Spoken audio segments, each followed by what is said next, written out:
Aloha, everybody. It's so great to see all your beautiful faces and so wonderful that everybody could join me today. This is episode 2 of Sick Dog Speaks. It's been a while since I've done anything video-wise, so we're just going to shoot from the hip. Some of my hypothesis about what's happening with the future of Xbox and Xbox hardware. I don't think it's the problem that a lot of people think it is. I did watch Laura Fry's video along with other people's reactions to it. I have the utmost respect for Laura Fry. I think she's amazing. She has so many years of experience and inside knowledge that I will never touch. I'm not on that level, not even near. I don't know anybody in the industry. So I absolutely respect her point of view on things. I tend to think that maybe she's locked into an older mental model of what the industry was, and it's not necessarily where it's going. So, much respect to Laura Fry. I watch all her videos, love her insights. She's fantastic. But I've done a lot of thought experiments about where I see the future of Xbox hardware going. And so I'm just going to lay out a hypothetical timeline as to where I think it might be. I'm probably going to refer to Gen10 hardware as the Series X2 and Series S2 because it's a very simple reference that people will understand.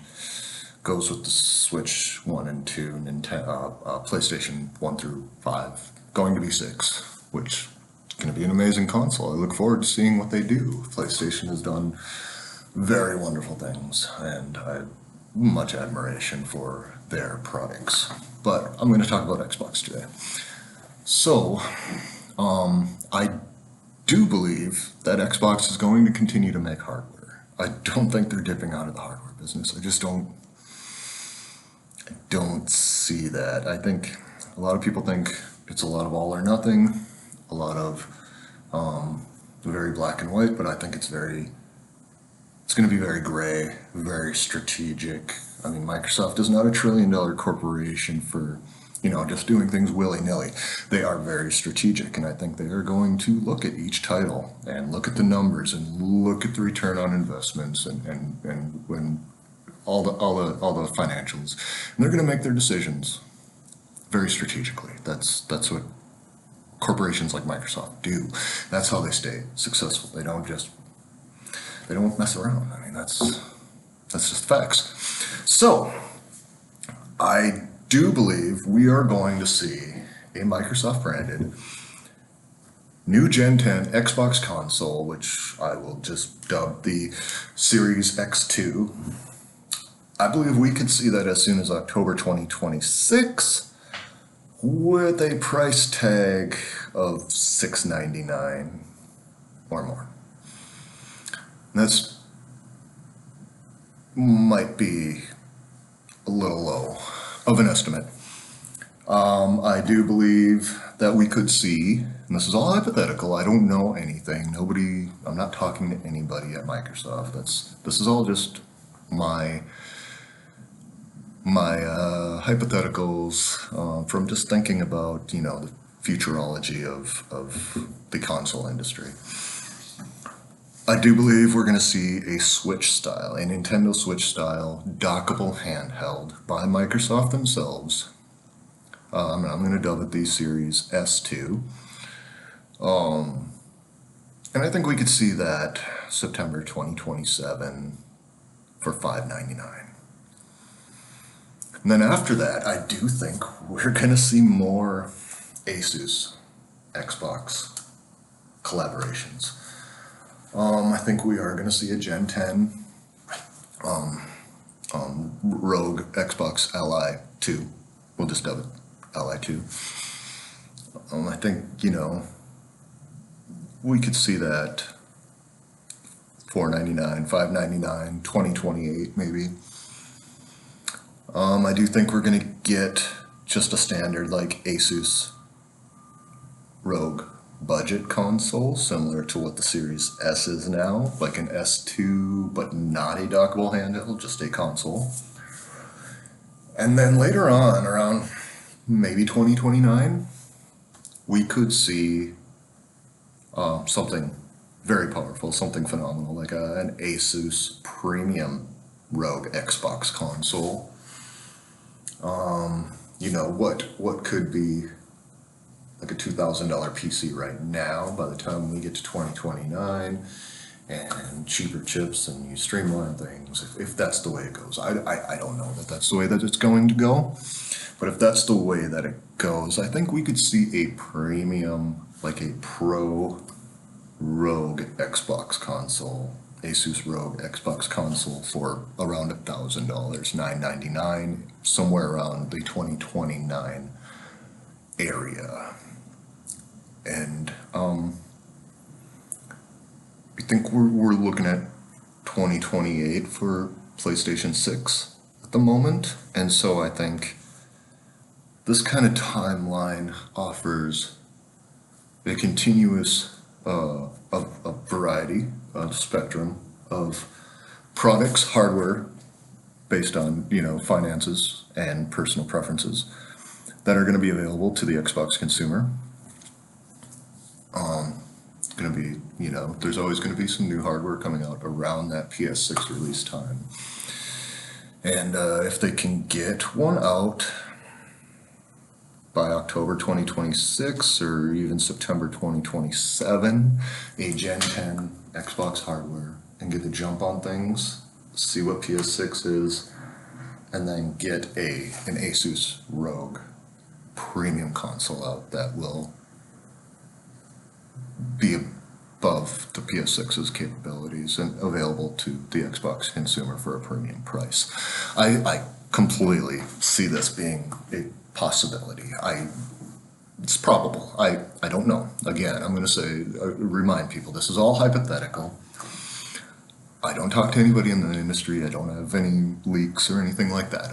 This is all just me seeing what's happening and making an observation and doing thought exercises in the futurology of just different concepts. That's something I enjoy doing. Okay, so Gen 10 hardware. Done with that. Let's move on to the platform, the multi-platform software strategy that Xbox has been instilling. I think it makes complete sense that most of your Gen 9 releases from Xbox Studios and their wheelhouse of Activision, Blizzard, and all those, and Bethesda, whatnot, I think it makes complete sense to ship all your games onto PlayStation 5. And because the narrative has been for years, Xbox doesn't have any games. PlayStation is where the games are at. And a lot of people, you know, were coming from a place where they had never really played Xbox. They were just going with the sentiment that's been continuously repeated online. And so I think it's a really great strategy to ship all of your Gen 9 games over to Gen 9 hardware with your competitors. I don't know if there's a lot of competition anymore, but your competitors, like PlayStation, I think it makes a lot of sense. Let people see the games, let people play them, let people buy them. But when you get to Gen 10, I think we're going to see a little more strategy, a little more competition again. I think the console, it's going to be like a console Cold War. Not a console war, a console Cold War, I guess. Where I could see like a Forza Horizon 1 through 4 remasters released on PlayStation, and Master Chief Collection released on PlayStation, Gears remakes released on PlayStation. But when we get to Gen 10, I don't think we are going to see Forza Horizon 6, Elder Scrolls 6, Gears E-Day. I don't think we're going to see those on PlayStation, at least not. I think it's going to get at least a 12 to 36 month exclusivity on Xbox and PC. That's the strategy that makes sense to me, because if you want to get PlayStation consumers, they're obviously enjoying the games, they're playing them, they're top rated, if you want to get them over, it's not like they're going to switch, but they might purchase Xbox hardware to sit alongside their PlayStation 6 so that they can take advantage of Game Pass and the discounts and the perks that you get for being in that Xbox ecosystem. And I think that's where Xbox, what it has to offer consumers in the video game industry as far as hardware in the future, is that if you play on our hardware, you receive a lot of perks and value from our games that you are not going to get over on other consoles.